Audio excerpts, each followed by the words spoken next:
welcome to a very festive episode of the show. I'm Jenna Morton. And I'm Tosh Taylor. And today we are joined by someone so very special. We are joined by Mrs. Ruby Claus. Welcome, Ruby. That's me. I'm calling in all the way from the North Pole. We had to get a special Wi-Fi router just for this interview, but we're connected through Christmas magic. We do love Christmas magic around here. Yes. So, Ruby, you have some very special extra things happening on top of all the usual Christmas hoopla, which is why we are taking the time to have a little chat today. Why don't we just start and dive right in and tell everyone all of the extra excitement you have going on this year? Extra excitement. Well, I wish that involved my husband, but it doesn't. He's kind of old and over the hill, just like me. But, I've had some work done recently, but that's not what I'm here to talk about. So, yes, everybody knows my husband, Nicholas, Santa Claus, Father Christmas, however you might like to call him. And he seems to get a lot of credit around this time of year. And what people may not realize is how much work I and the couple female elves that we have here at the North Pole put in and don't get credit for. So a few years ago, I was sort of having a bit of an epiphany, if you will, and I decided that maybe I needed a break. I needed to take a pause on being Mrs. Claus and go and maybe find myself, my inner dreams, as it were, and maybe do some cabaret gigs. And so I came to this lovely place where you all folks are, I think, Greater Moncton, and I had a few shows, and it was lovely. And I did, in the end, decide, yes, I should keep my commitments at the North Pole and get back in time to help the Mister with all his things. But I decided to make it an annual tradition just before Christmas to go and have my Ruby tour. And so, yes, for the third year, I'm about to embark on that tour again. Well, let's talk more about Ruby's tour because it's called Jingle Bell, and Mm-hmm. it is your cabaret that not only is hitting Moncton, but you also have shows in Halifax and Charlottetown as well. What does the cabaret involve with Ruby? So, a cabaret, I like to call it a cabaret that slays. Sleighs. Yes, spelling is important, folks. But it is an amalgamation of some storytelling, telling my story. Now we won't dive into all of the complicated history that happened, when this all came about. But I give them a bit of history, and this year we'll get to know a little bit of history on my relationship with Mr. Claus and how that all came about. But really, it's a celebration of joy and of female power, a feminine energy. So there's storytelling, comedy, lots of pop radio hits that you might expect on perhaps a VH1 Divas special, if you're old enough to remember those. And of course, some Christmas classics along the way. That just sounds magical and perfect for getting people in the mood and excited about the holiday season. What kind of energy do you get from the crowds who come out to your cabaret? You know what? I see different crowds depending on where I go and what the venue is and who happens to walk in the door. But what I love about it, although it is a show about female empowerment and feminine energy, femme fatales, I have all walks of life that have come to my shows. There's senior men in their 60s and 70s. There's women of the same age. There are young queer folks who come for the drag. There are people who come for the old music that they might recognize that I've given a pop twist to. Even young straight men. Can you believe it? They have an appreciation for me, Mrs. Claus. So it's lovely to see all walks of life coming in, experiencing a common, uplifting, and empowering experience, and above all, just having a lovely time and walking out feeling a bit of a bounce in their step as we walk into the holidays. I think it's a fabulous way to put a new take on you, Mrs. Claus, because I think a lot of us of a certain age start to think, that we grew up with Mrs. Claus always being, don't take any offense to this, Tread old. lightly, dear. You know, old. So it's nice to see that you're out there and you're showing people that age is just a number. Yes, exactly. And you can follow dreams at any age. I have always wanted to be a performer, but I've been performing as the doting wife all this time. And I decided, you know what?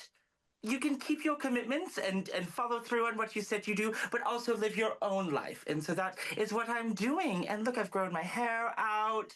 We've let it down out of the curls a little bit. Get a bit of a Paris je ne sais quoi. Maybe next year I'll go to Paris. Ooh. I can see a whole multilingual version of your cabaret coming together. It would be Yes, I'm going to be calling Bono to write the next We Are the World. Yes. Talk a little bit about more of the songs and the music in your act, because Christmas carols, they are so near and dear to my heart. Christmas music of all sorts of genres. I love hearing new takes on classics. I love hearing classics. What is some of the music that's near and dear to Ruby Claus? Yes, I'm glad you asked, and thank you for calling me Ruby. That we're trying to get that into the vernacular. Yes, it's my color, but it's also my name. So the music in this particular version of the cabaret. So every year I try and make it fresh. I believe there's only one song in this entire show out of I don't know, 20, 25 songs that you'll hear that I've done in past versions. So this year, like I said, I've really leaned into that diva Aretha Franklin energy. But of course, we have contemporary divas like a Kelly Clarkson and Ariana Grande. Yes, and some theatrical queens like the Adele Dazeems of the world. If you know, you know. So it is a mix of songs that have powerful vocals with powerful feminine energy from all across the decades, with, like you said, some Christmas classics. However, those ones are either special versions or remixes, or maybe have some extra percussion that might be played live. Who knows? But it's a mix of Christmas classics, contemporary Christmas, and then just the pop power ballads that you might already know as well. I'd like to stick on the music for a moment here, Ruby, just because I'm curious how much time does Ruby put into maybe remixing them a bit for the show? Well, that is a good question. And in fact, as soon as this interview wraps up, I'll be having a call with my manager, CJ Norris, who's also producing the music and doing all of the technical elements. It really is a one-woman slash sometimes one-man show. A lot of work goes into it, yes. So the entire show, about 90% of the show, is sung live. So aside from other cabaret performances you may have seen with some lip syncing.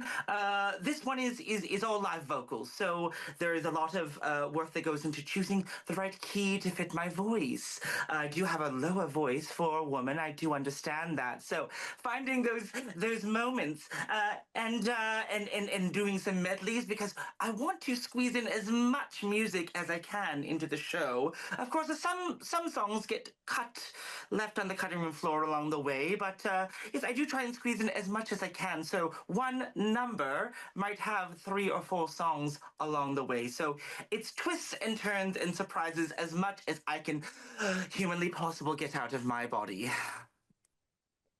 It certainly sounds like an immense amount of effort. This must be something that you are so passionate about.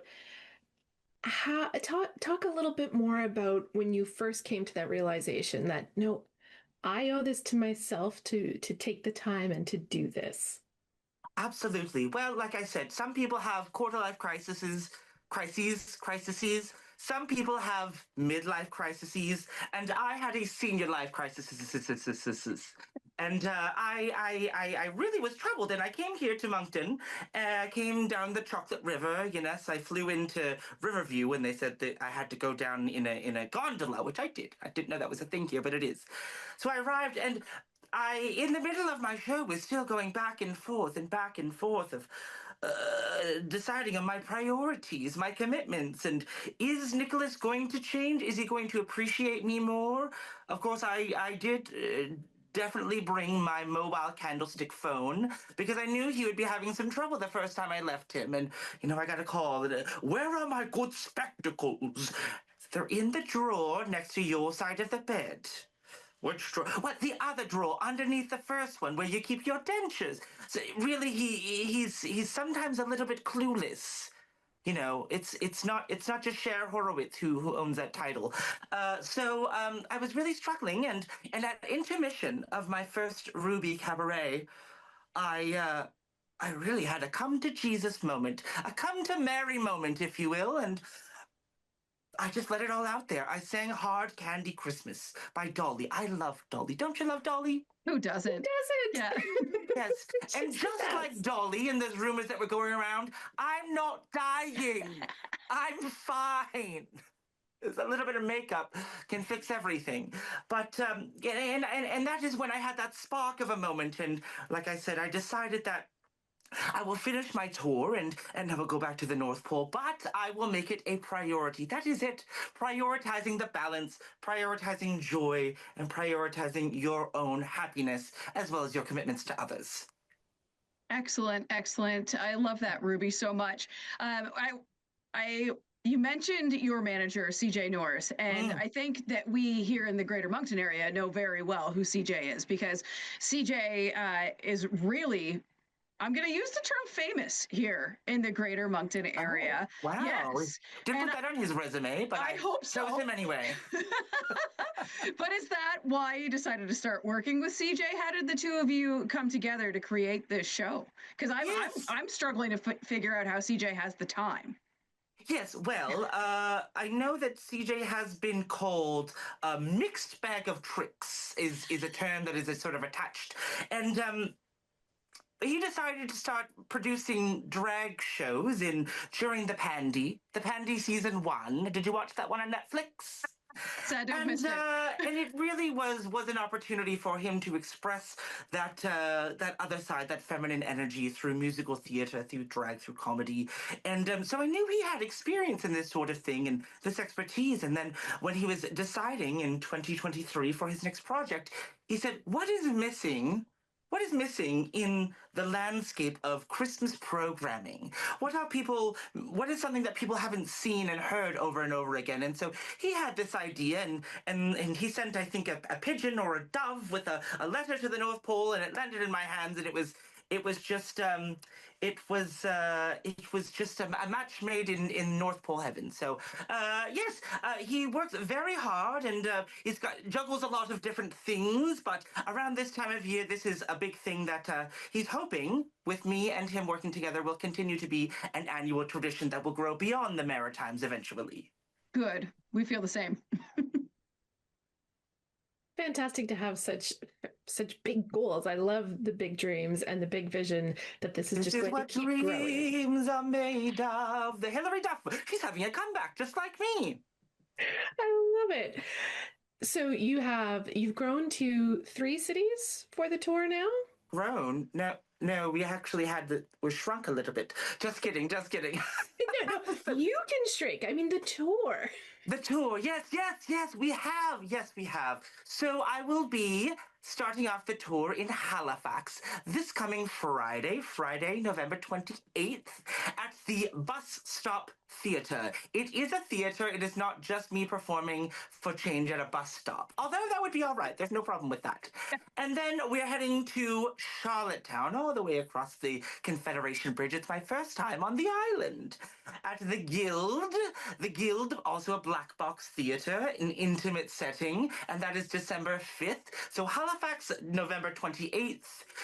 Charlottetown, December 5th, and then ending the quick little maritime tour here in Moncton, shall I say, at the Zero's Arcade Bar. Now, if people don't know where that is, it is on St. George Boulevard, formerly Pink Flamingos, formerly Triangles. It is an arcade bar and performance venue. So no, I will not be performing on top of ping ball machines, but the show might happen December 11th. So that's the run of the tour. I mean, wherever the show may take you, then just go with it. Yes, like Mary Poppins, the winds may change. So catch me while you can. I think that's incredible.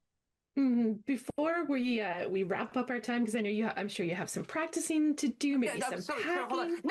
Nicholas, sorry, so sorry. Nicholas, yes, they're in where I told you. Yes, ask Jinx. Jinx knows. Okay, I'm finishing a thing, honey. Okay, so go ahead. Yes, apologies. It's okay. Continue. We know he's busy. He's busy. We have similar lives in a lot of ways. You understand? That's relatable. Yes. So, speaking of relatable, I would love to know, Ruby, what is one or two of your favorite holiday traditions outside of getting to share your joy through the cabaret? Ooh, yes. One of my favorite holiday traditions is watching a duo that is a big inspiration for me, and they do an annual Christmas holiday show, which may or may not have been a factor in me creating this one. I don't remember. It's been so long, but it's the Jinx and Dela Holiday Show. Yes, they're two famous drag queens who have both done very well on RuPaul's Drag Race and have carved out careers for themselves. And they do an annual show, very theatrical, similar in tone to the one I offer. So that is a tradition. I watch the live stream. We keep the Wi-Fi box through the holidays, and we watch that on the live stream. Fantastic. I love that. That sounds like something everyone should be adding to their list of traditions. They really do. Yes. Them and myself, we are combining drag, live singing, stand-up comedy, storytelling and joy creating. And I think that people seeing your show should be a new tradition that they add into their holiday season each and every year. And it's early enough in the season too, which is really nice that before all the holiday parties start. That's right. Get you in the mood. It will change the chemistry in your brain and make you less of a Grinch and more of a Cindy Lou Who. Right to my heart. Okay, Yes. so Ruby, we want people to buy tickets to your shows. Absolutely. So where can they find these tickets? So they can find the tickets on my manager CJ's website. He's very technical. He's got that all worked up and all the logistics for me. So it's stagesofcj.com. And you'll find tickets for Halifax for November 28th, Charlottetown December 5th, and Moncton on December 11th. Tickets for all of those shows on stagesofcj.com.